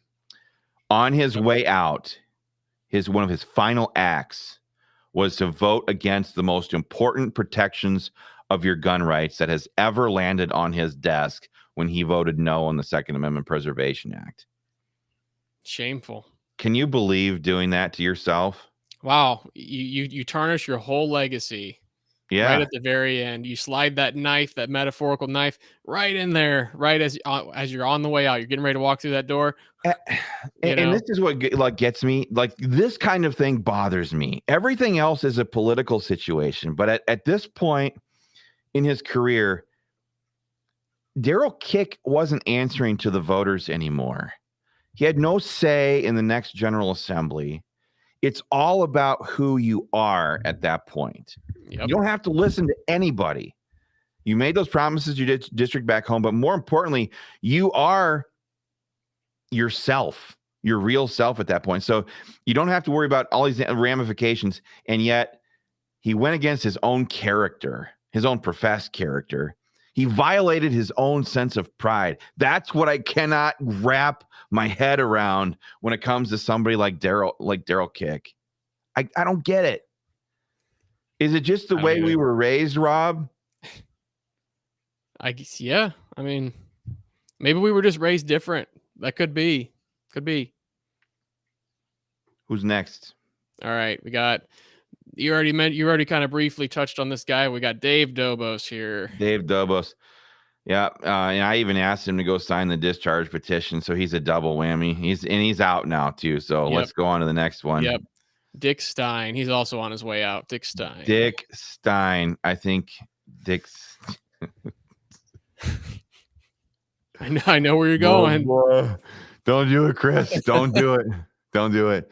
He's got the lapel pin on, folks. If you change his name around, he put a stain Dick Stein put a stain on his entire career, and he planted a knife in the back of the gun owners that so reliably and faithfully went to the polls election after election to get him into office when he was needed, when he didn't even have to worry about political blowback from the left or the fake news.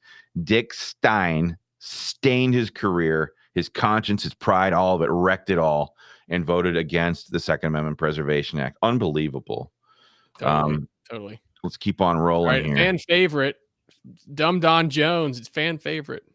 Dumb Don. So like you can always tell if they have like multiple lapel pins on, they're going to be like super patriots or super stupid. Yeah.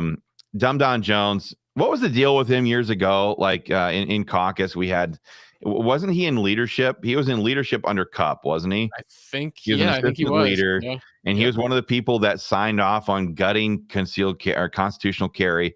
If you are mad about the fact that criminals and gangbangers today can go all across the state with a gun in their vehicle, or a long gun, a shotgun, a rifle, or whatever, and you can't, it's because of Don Jones here. He's one of the choke artists who choked on that, and he's one of the main reasons why. I think most of the surrounding states have concealed weapons licenses, but not Ohio because of Don Jones. Yeah, and Chris, correct me if I'm wrong, but wasn't Dumb Don over there? Wasn't he the guy that got up on the floor right after Nino Vitale got up and offered his amendment? Wasn't he the guy that stood up and made the motion to table that amendment? Yes. Okay, I was going to say, I think that was him. Yep. He's another tabler. Yeah. He's another tabler. He and Marilyn John are table artists, and not in the good way. No. Made the motion and ran the motion on the floor again for leadership to table the motion that would have made Ohio a concealed weapons state instead of a concealed handgun state. And I don't know about you, but I have heard so many of these legislators talk about, back in my day, we used to go to school with a shotgun in the back window, and on our way home from school, we'd shoot pheasants on the way home. I mean, half of the legislators up there tell that kind of a story. And yet now today, because we want to get those rights back, we want to go to a concealed weapons license because, again, like the violent criminals do whatever they want to do. We can't because Dumb Don Jones is a choke artist. So I want you guys to understand this. When gun owners needed him the most, your representative, Dumb Don Jones, bailed on the Republican majority. He joined up with the gun-grabbing Democrats, and he voted no on the Second Amendment Preservation Act. Unbelievable. Another video in the books right there. Shameful stuff. What about the next one here? Let's talk about Gary Click.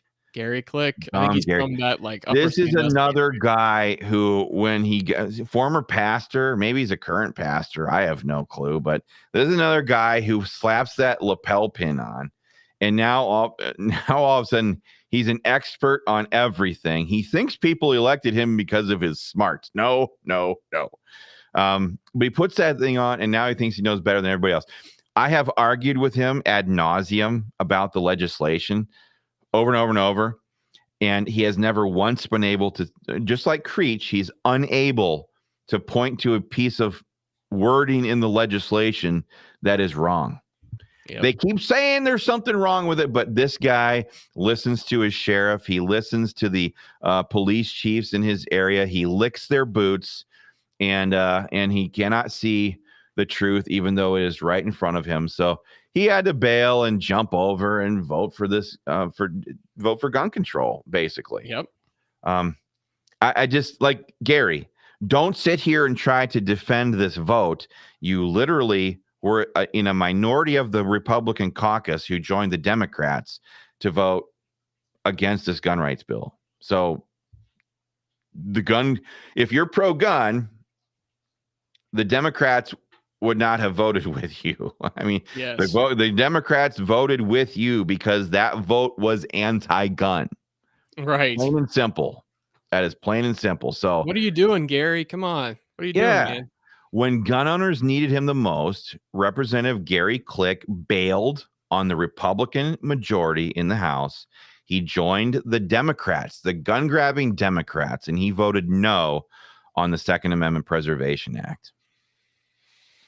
Unbelievable. Who do we got next? Yep. So we got Gail Manning. Gracious. Gail Manning from Lorain County, I believe. Like the Manning name, it just like never goes away. Well, they never go away because her and her son Nathan are constantly flip-flopping back and forth between the chambers. Right now, Nathan Manning, her son, is in the state Senate. She's in the House. They already flopped once or twice before. I'm almost certain they'll do it again, keeping the Manning name alive and skirting around Ohio's term limits along the way.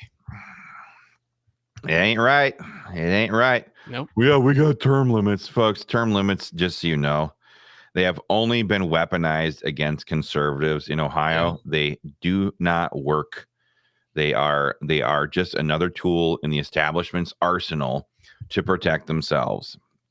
I.e., this is why we have right now, we have the Senate president, Matt Hoffman, is literally going to walk down those steps from the Senate side as the Senate president. He's going to walk up into the House side, and he's going to become the Speaker of the House. Okay? So term limits, come on. Yeah, right. They're a total joke. They're an establishment protection operation. I think that's exactly why each Senate district in Ohio is the totality of 3 different House seats. So that way, that option is always there. That's right. You know, that's right. So there's someone in that district that can flop. The RINOest of them all. Yeah. And do a switcheroo. Yep. Totally agree. How much does she have left in this one? I guess it doesn't really matter because she'll be running around. She'll be running for the Senate. Or at least she'll try to stay around. Yeah. Well, when gun owners needed her the most, your representative Gail Manning bailed on the majority of House Republicans. She joined up with the gun-grabbing Democrats and voted no on the Second Amendment Preservation Act, and she should be held responsible for it. Amen. Haraz Ganbari. Yeah, let's talk about old Haraz. Haraz. This is a guy, not too long ago, I think he was a registered Democrat. That's so I saw that going around in the primary back a couple months ago. But didn't he get his picture with Barack Obama or something? Oh, yeah, I think I do. Yeah, I think it was Haraz Ganbari. But anyway, Haraz Ganbari. What's that? Speaking of pictures, remember that picture of him with the red shirt Lion Kami Mommy Brigade in his office, looking all happy? Yeah, looking all happy. Then that is the case with Haraz. He's always got a smile on his face. But the problem is his smile gets a little bigger when he's around those gun control activists and voters. Yeah. So honestly, I'll just say it again. When gun owners needed him the most, Representative Haraz Ganbari bailed on the Republican House majority. He joined up with the Democrats, the gun-grabbing Democrats, and he voted no on the Second Amendment Preservation Act. Terrible shame. And yes, folks, for those of you who are watching this, we're going to cut all these out later on, and we're going to make them into reels. So now you know. Now you know. All right, next, Jim Hoops. Come on, Jim. You know, Jim is from another one of those areas of the state that's just like beautiful country, very right wing. When you think about Americana, everything that made America great, you think of places like Williams County, Fulton County, all those counties way up there in Northwest Ohio. Just beautiful country, great patriots. So this is a total shame that he's on this list. Yeah. I get along great with Jim. And if I was Buckeye Firearms or if I was the NRA, I would not tell you that Jim voted against the Second Amendment Preservation Act, but he did. He bailed on Jim Hoops bailed on the House Republican majority. He joined up with the Democrats, the gun grabbers, and he voted no on the Second Amendment Preservation Act. It was a terrible vote, and it's obviously the worst gun vote of his career. There's no other way of saying it. Yep. We refuse. I'll just throw this in there right now for those of you who are still watching. There is a great temptation in politics to get pulled to the middle. You get around these people, you see them, a lot. You see them frequently. I see people like Jim Hoops quite a few times over the course of a year. And then if they're in there for several years, you develop a relationship with them. I can talk to Jim Hoops very, very well. Okay. He and I get along pretty well. I'm mad at him about this, but one thing we're not willing to do is sacrifice the responsibility that we have to advocate for our gun owners to these people in exchange for maintaining a superfluous friendship with these people based on frivolities, because we're in the same area or the same building with frequency. No. Yep. No, that's ridiculous. That's what other idiots do. We don't do that here at Ohio Gun Owners. And that's why I'm able to sit here and tell you about Jim Hoops. Do I want to? That doesn't matter. My job, our job, Ohio Gun Owners' job, the job that you guys pay us to do through your membership contributions and your regular donations. Our job is to represent you to them, not them to you. And we'll never, ever violate that. Yes. Amen. So let's go on to the next one. Yep. Let's talk about Jim Thomas. I think he was one of the first people. I'm sorry. Go ahead. He's from Stark County, I think, for those of you who don't know. He actually, funny thing about him, he actually took a district that had a Democrat and flipped it back in 2022. He flipped it. And that was a heck of a midterm. That was. You're right. Heck of a midterm. It's honestly, Thomas here was one of the first legislators I think that we sat down with. He was in the 135th General Assembly and explained to him, like, look, we want to pass SAPA. It's based on the 10th Amendment. I mean, we went through the bill. It wasn't refined yet at that time, but it was wasn't he on government oversight? Yeah, he was. This General Assembly, I think he was vice chair? Vice chair. Yeah, I think so. Vice chair of the Government Oversight Committee. He voted in committee and said that this bill was done, ready for prime time, but must have got the call. Yeah, vote against it. So when gun owners needed him the most, Representative Jim Thomas bailed on the majority Republican caucus. He joined the Democrats and voted no on the Second Amendment Preservation Act. I couldn't even believe it. For a guy who won a district like he did to join the Democrats. I mean, that's what the incumbent there would have done. Yeah, I was just about to say that. This is what a Democrat would have done already. Yeah. So yeah, same vote. And he'd already voted for SAPA. Right. So he can't sit there and say that, oh, there was problems with the bill or you didn't work with us. Yeah. We were literally working with you in the committee, but you voted for it. That's why you voted for it. Yep. But oh no, it gets to the floor. No, we're not going to do that. Yeah. Now it's rushed. Now it's not the right time. Now we got Trump coming in. So who cares? It's all these excuses. It's the lack of the little gray cells, as Poirot would say. Yeah. Okay, let's go on to the next one and wrap these up here. Oh, Kevin Miller, come on, bro. This would be like Licking County, Muskingum County, and Perry County, right? It's like Licking, Perry, Fairfield. Fairfield, that's it. No Muskingum. Yep. That's right. Kevin Miller, and this is the guy who took over for Larry Householder, right? Yeah. Beautiful country. Yeah. Red Americana. We're talking. I mean, you can throw isn't our headquarters is actually in his district. Headquarters is in this district. Okay. So we know firsthand how freaking right wing it is. Kevin Miller, I've talked with him how many gazillions of times about this. Don't we have a comment of him? I thought I saw him somewhere saying something about it. Doesn't really matter, but Kevin Miller, when gun owners needed Kevin Miller the most, he bailed on gun voters. He bailed on the House Republican majority. He joined up with the Democrats and voted no on the biggest gun bill of his career. He voted no on the Second Amendment Preservation Act. And that's absolutely unbelievable when you stop and think about it, because that district is arguably one of the most pro-gun districts in the entire state. Absolutely. And people can say many things about Larry Householder, but I know that there is not a householder in that entire district that would have voted with the Democrats on this gun control. Not at all. Not a chance. Not a chance. Last thing I want to say about Kevin Miller is that before he became state representative, Kevin Miller, which he was appointed to that position. He was not elected to it originally, Right.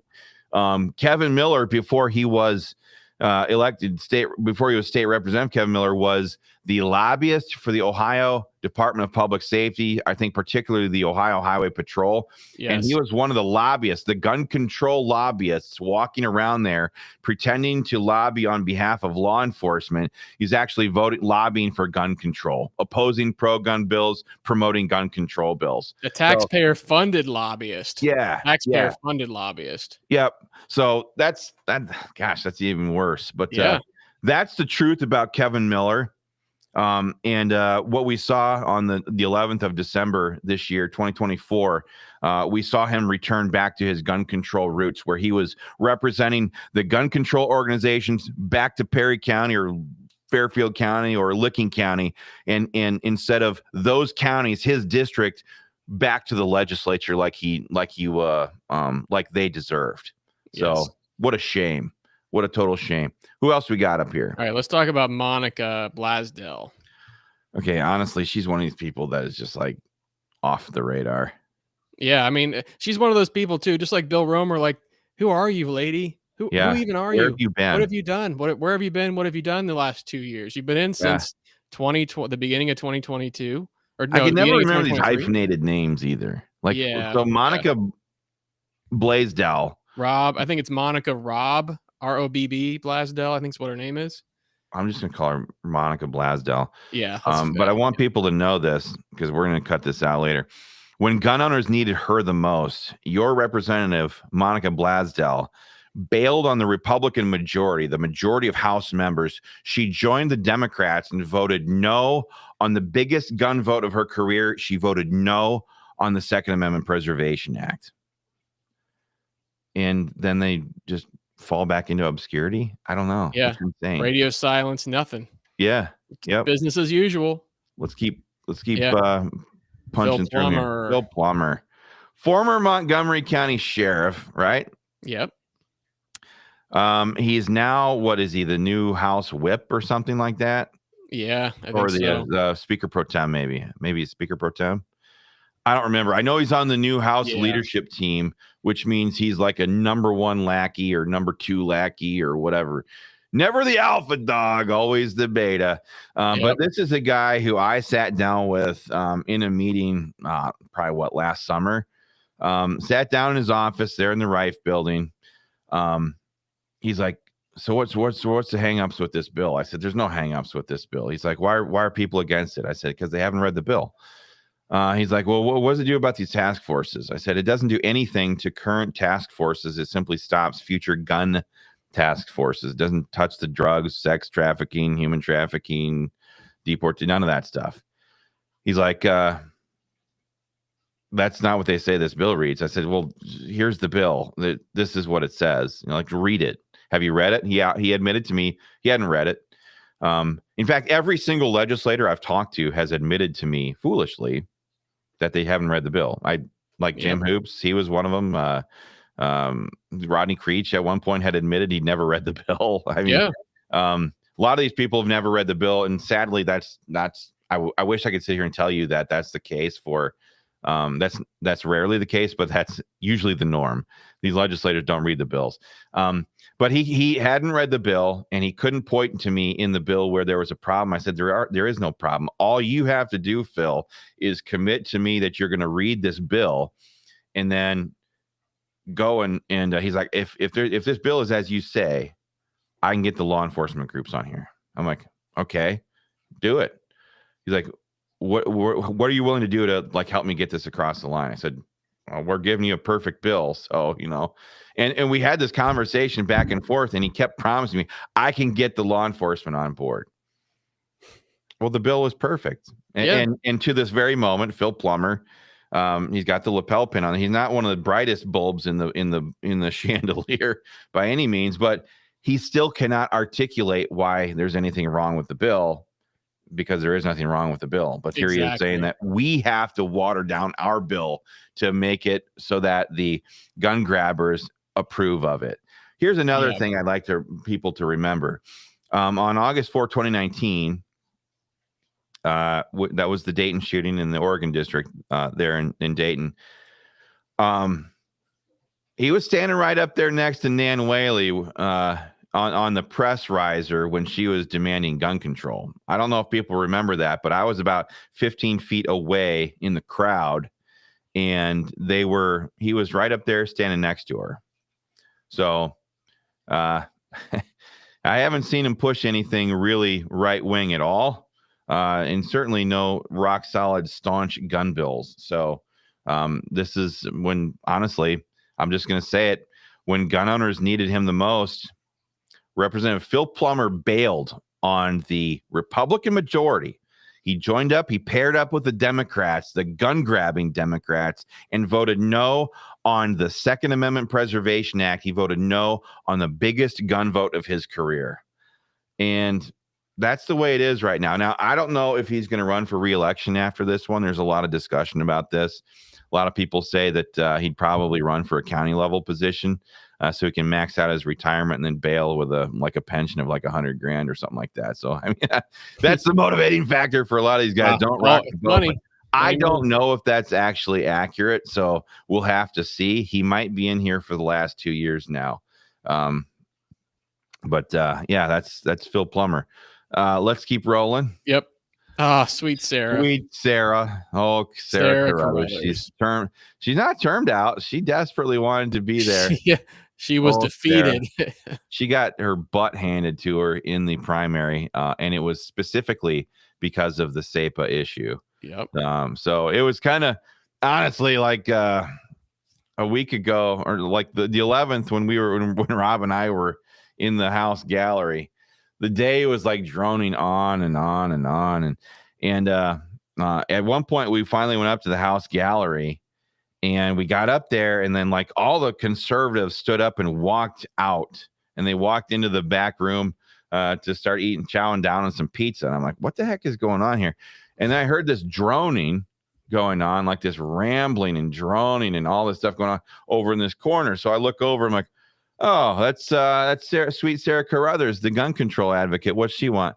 And I looked, and she was giving her retirement speech, her going away speech, and it was the dumbest thing I've ever listened to from a Republican. I've heard some dumb in the Ohio General Assembly gallery, but it was the dumbest speech I've ever listened to in my life. And what? My goodness, she was talking all about all the wonderful relationships that she has with her kids, but way more funny than that was she was talking about how she was going to miss her friends in the Ohio Press Corps, the fake news. I mean, can you believe it? I couldn't believe it. She was talking about all these lobbyists that she's friends with and that she's going to miss, and blah blah blah blah blah. And then, I mean, it was a bad speech. Maybe we'll pull it out sometime and upload it. What was that? There was one quote I think that I did actually like from her speech, and that's where she said, "None of you." Didn't she say, "There's none of you in this chamber right now that will ever be speaker"? What do you remember that? That was hilarious. Like, ooh, that was actually a very truthful statement. It was, and you could kind of hear the tenseness after that. But yeah, that was actually a great quote. But I thought the funny thing at the end of her speech was she thanked her kids or something, her twins or whatever. And she's like, I did all this for you. You are my rock, my blah, blah, blah. And I was thinking to myself, well, guess what, kids? Mama's coming home because she lost her primary. So it's just whether those kids want her to or not, there's some debate. Merry Christmas. Mama's coming home. Merry Christmas. She is home for good now. That's right. So, oh my gosh, just too funny. Scott Lips. Yeah. Oh my goodness, the great choke artist of the medical freedom world. I mean, that's Scott Lips. My goodness. I don't have anything really to say about him. Do you? Yeah. No. I mean, he's just, like you said, he's just been a choke artist this whole time. Yeah. Yeah. But he decided on his way out to stab gun owners in the back. Right. A lot of these people like Lips and Seitz and Carruthers and Davos or whatever his name is. A lot of these people are about to find out just how little anybody gives a about you if you're not at the state house. Like, Yep. they think these people were their friends. They weren't. They were never your friends. They just come and go, and you're only a pawn to the special interest lobby groups when you're at the state house. So it's just too funny. Scott Lips, hope the door just hits you on the way out. And I'm not talking about me. I know my last name is Door, but I would never resort to such things. Sharon Ray. Yep. Where did she come from, by the way? Where did she come from? She's in Medina County. I think she represents Medina, the city of Medina, and some other areas in that county. But she was like, what was she? I think she was like some higher up at the Medina County Board of Elections before she ran for office. Right. Something like that. Right. And she's been on our radar before, I think. Cast some not so good votes. Oh yeah, she's been a vicious opponent of anything pro-gun related. Yep. She is totally politically in bed with the law enforcement associations and the gun control organizations in Ohio. Yep. Huge opponent of SAPA. She's a verbal opponent of SAPA in caucus. Yeah. Medina, Lodi, isn't Lodi up in her district? I think so. Yeah. Lodi, yeah. You guys got to do better. Somebody from that county should honestly primary her, because when gun owners need her the most, your representative Sharon Ray bailed on House Republicans. She joined the Democrats and voted no on the biggest gun rights bill of her career. She voted no on the Second Amendment Preservation Act, and she should be primaried for that. She should absolutely be primaried for something like that. What's up with all these anti-gun women? Huh? I don't get it, man. You want to know something funny though? I was just thinking about, we were just talking about Sarah Carruthers, and of course, Sarah got defeated in the primary. You know who else got defeated in the primary but actually voted the right way? Was Gail Pavliga and Brett Hillier. You're right. Those two. What? Gail Pavliga voted the right way? Yeah. Isn't that crazy? Gail Pavliga saw the light and decided, you know what? I'm not going to tarnish my reputation. I'm going to go out supporting gun rights. Yeah. Well, our salute to you, Gail Pavliga. Yeah. And Brett Hillier too. Yeah. Brett Hillier cleaned it up at the end with his vote. In fact, when he was walking down the stairs of the state house, because we were involved in that primary. And when he was walking down the stairs, I called down to him. I said, Brett, and he turned around. I said, I noticed your vote and thank you.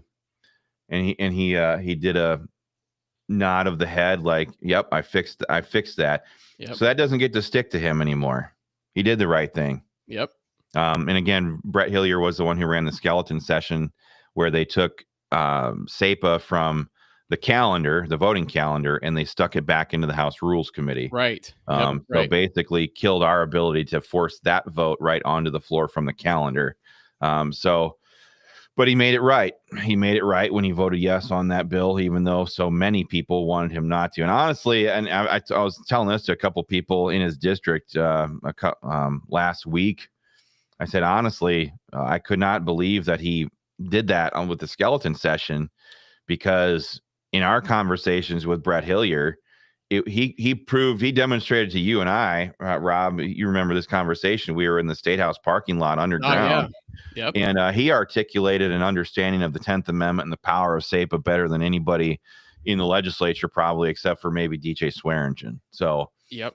So that's it's just that's the political world that we're fighting against all the time at the State House. Is these people rarely look at an issue based on its merits. They look at everything through a political lens. And because of that, so many of them get it all screwed up that they just can't keep their minds on straight. So that's not Sharon Ray, though. Sharon Ray is all screwed up. Let's go on to one of the more interesting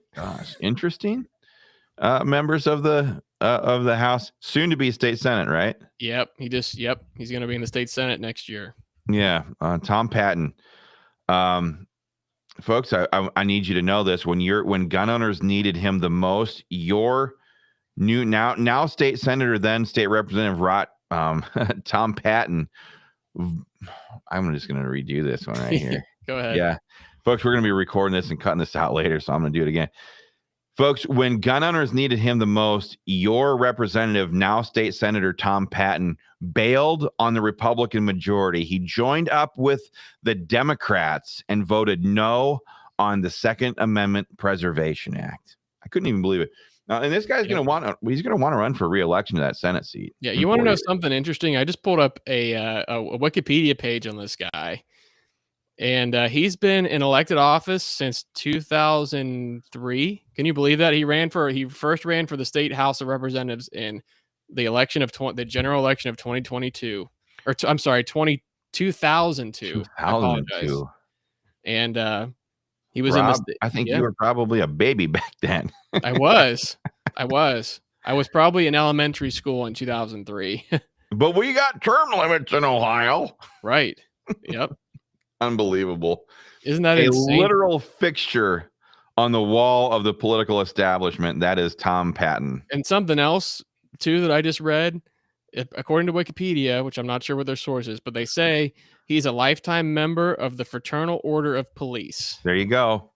Yep.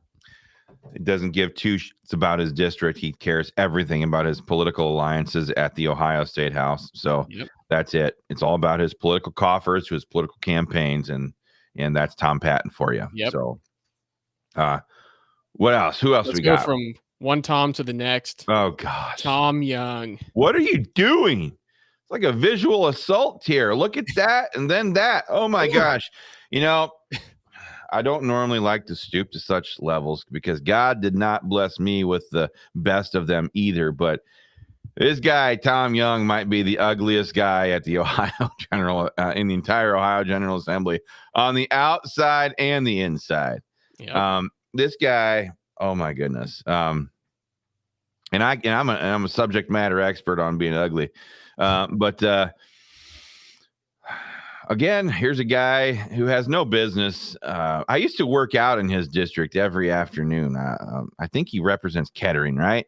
I went to Title Boxing Club over there in Kettering. Like southern part of Montgomery County, right down there. Yeah. Who was the state rep who used to be in that spot before him? Oh, wasn't it Jim Butler? It was Jim Butler. Yeah. Yeah. Now, like maybe Springboro, Miamisburg, Springboro down that way. Yeah. Yeah. And now maybe the district got messed up a little bit now, and maybe that boxing club isn't in there anymore. But I know the district. I mean, used to live over there when I moved my family out from Iowa to Ohio to start Ohio gun owners. But Tom Patton or Tom Young, whoops, wrong Tom. Tom Young is a particularly odious individual. Just an uncouth.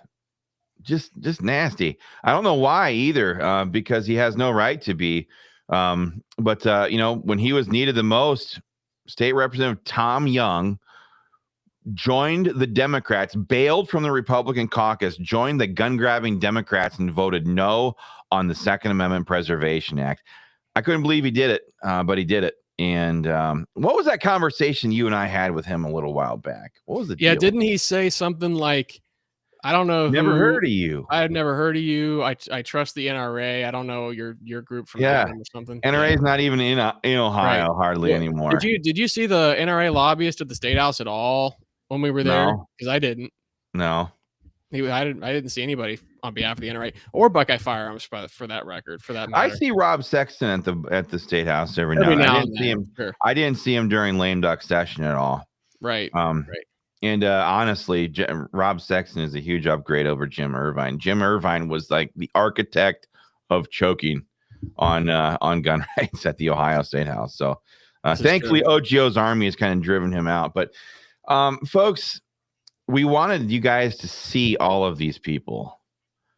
Kind of to reiterate what I talked about earlier. we would be doing our membership a huge disservice if we cared more about maintaining our absolutely ridiculous fake friendships with these politicians rather than advocating for you, our members, in their districts back home.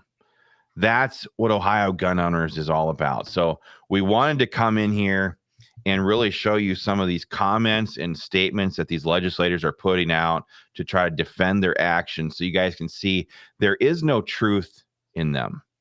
They are not forthright with you. They're not being honest about their motivations. There is nothing wrong with the legislation. And just to reiterate that we're willing to work with anybody.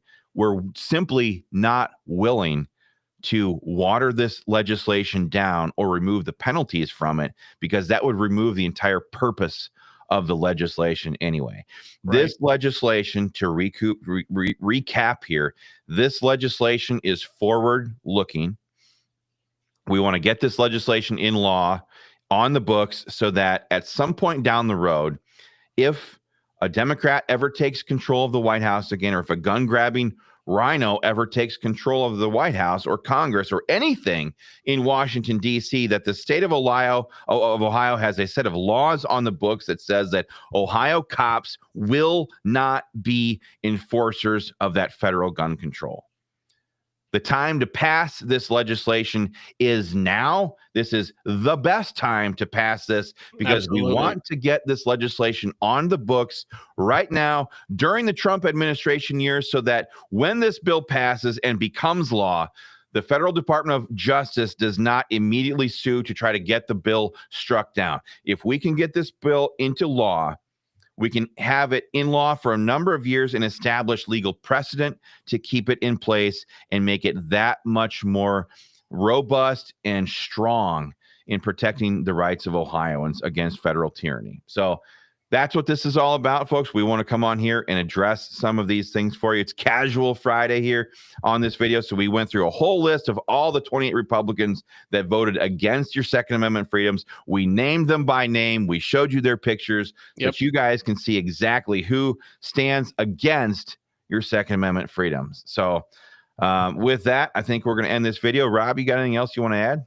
No, man. I think you summed it up quite well.